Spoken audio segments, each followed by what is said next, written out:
बिस्मिल्लाहिर्रहमानिर्रहीम। अस्सलाम वालेकुम class, hope you are enjoying good health और आप लोग जो है बिल्कुल खैरियत से होंगे। आपका जो क्या नाम है, क्लास 10 की कंप्यूटर साइंस की क्लासेस हैं वो आज से स्टार्ट हो रही हैं और इसमें जो है हम स्टार्ट करेंगे चैप्टर नंबर 1 से, दैट इज़ प्रॉब्लम सॉल्विंग। और प्रॉब्लम सॉल्विंग क्या है और ये कंप्यूटर साइंस से कैसे रिलेटेड है। और अगर आप देखें तो प्रॉब्लम्स जो है वो आप डेली लाइफ में जो है उनको फेस करते हैं और उनका कोई ना कोई जो है हल निकालने की कोशिश करते हैं।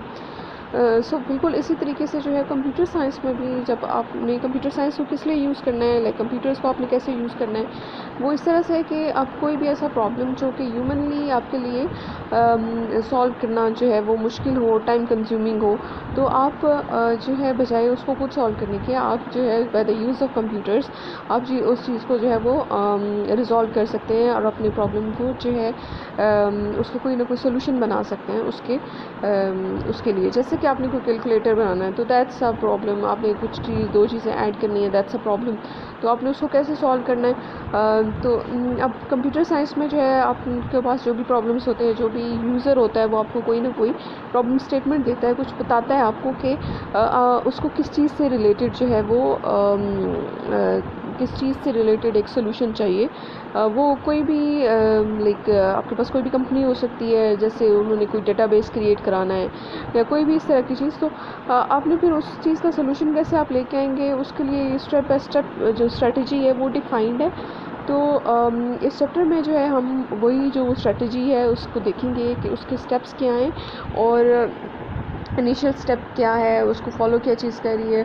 और हर एक स्टेप को जो है वो हम उसको एक्सटेंसिवली और डिटेल में जो है वो पढ़ेंगे यहाँ पर।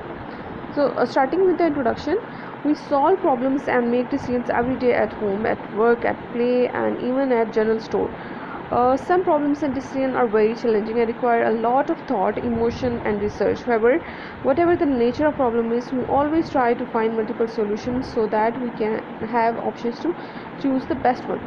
सो मोस्टली आप क्या करते हैं कि जो भी प्रॉब्लम है उसका एक ही सोल्यूशन नहीं ढूंढते, बल्कि उसके लिए आप उसके मल्टीपल सॉल्यूशंस देख लेते हैं, ताकि फिर आप देखते हैं कि उसमें से बेस्ट चीज़ क्या है, तो वो फिर आप जो है वो पिक कर लेते हैं।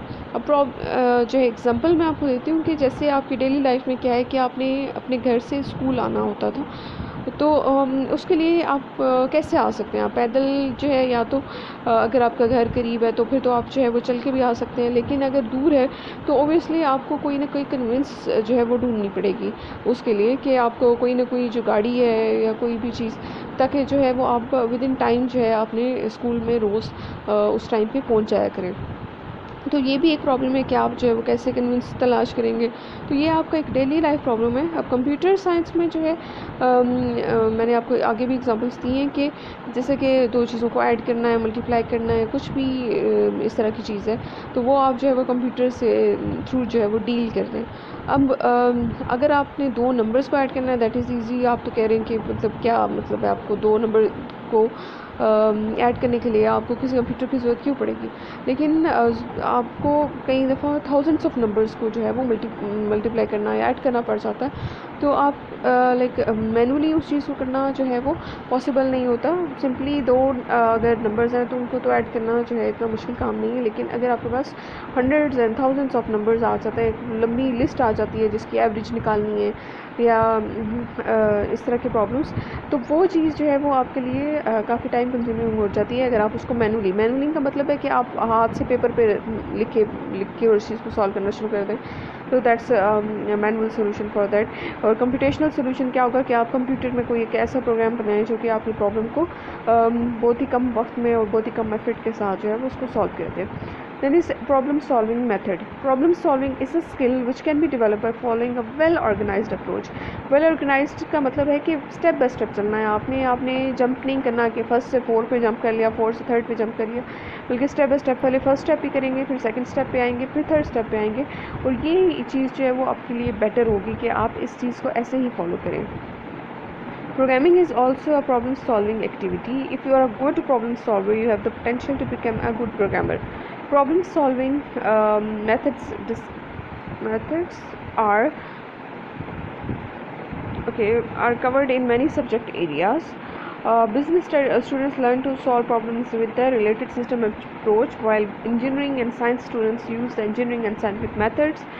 Programmers use software development method. The following steps can be followed to solve any kind of problem. So मेरे ख्याल में तो मुझे आपके पास जो है वो अभी फ़िलहाल प्रोग्रामिंग को डिफ़ाइन करने की ज़रूरत नहीं है, बिकॉज मैंने आपके जो बुक थी आपके पास 9th क्लास की, तो वहाँ पे देखा था कि आपने छोटे छोटे से कोड्स आपने डेवलप करने जो है वो इनिशियली स्टार्ट किए थे, जो कि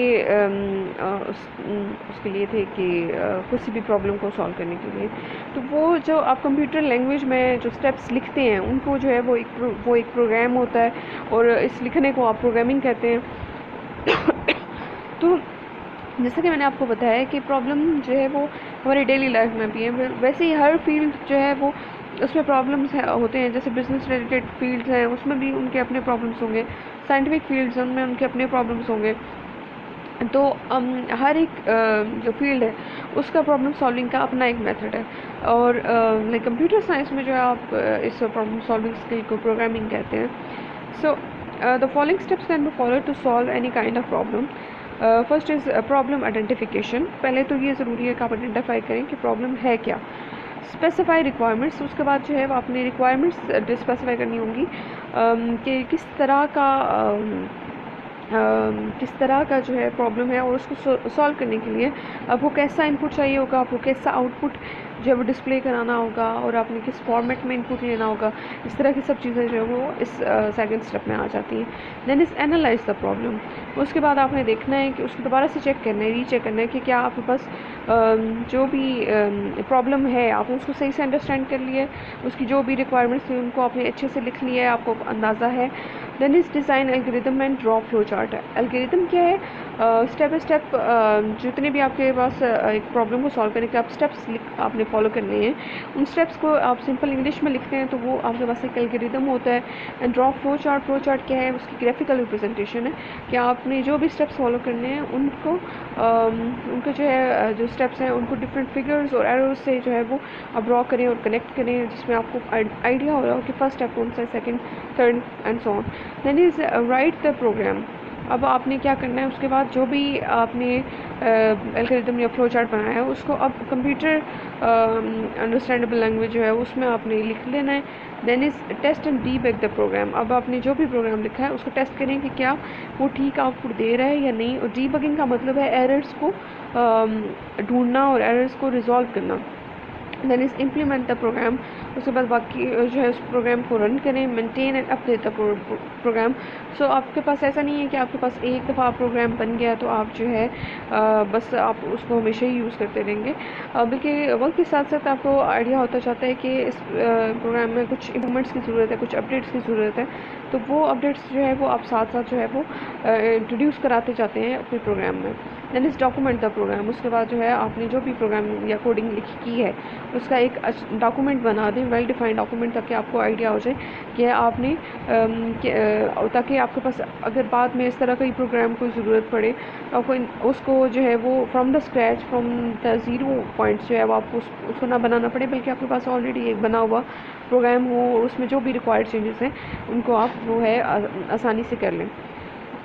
सो अब हम जो है इनकी थोड़ी सी अभी तो मैंने आपको सिर्फ इसका इंट्रोडक्शन बताया है, हम इसकी थोड़ी सी डिटेल की तरफ जाते हैं कि प्रॉब्लम आइडेंटिफिकेशन क्या है.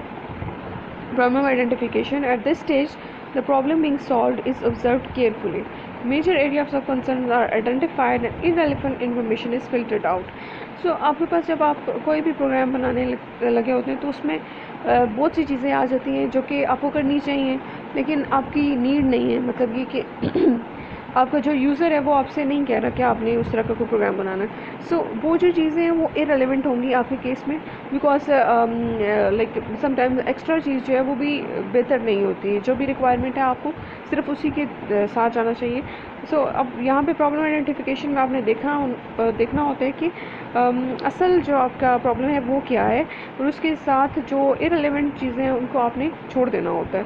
Then suppose we want to develop a simple calculator. हमने जो है एक सिंपल कैलकुलेटर बनाना है, तो अब आपका जो मेजर कंसर्न है वो ये है कि वो कैलकुलेटर जो है वो ऐड, सब्ट्रैक्ट, मल्टीप्लाई और डिवाइड करता हो और उसके रिज़ल्ट जो है वो किस तरह से डिस्प्ले होंगे, कैसे आप इनपुट लेंगे।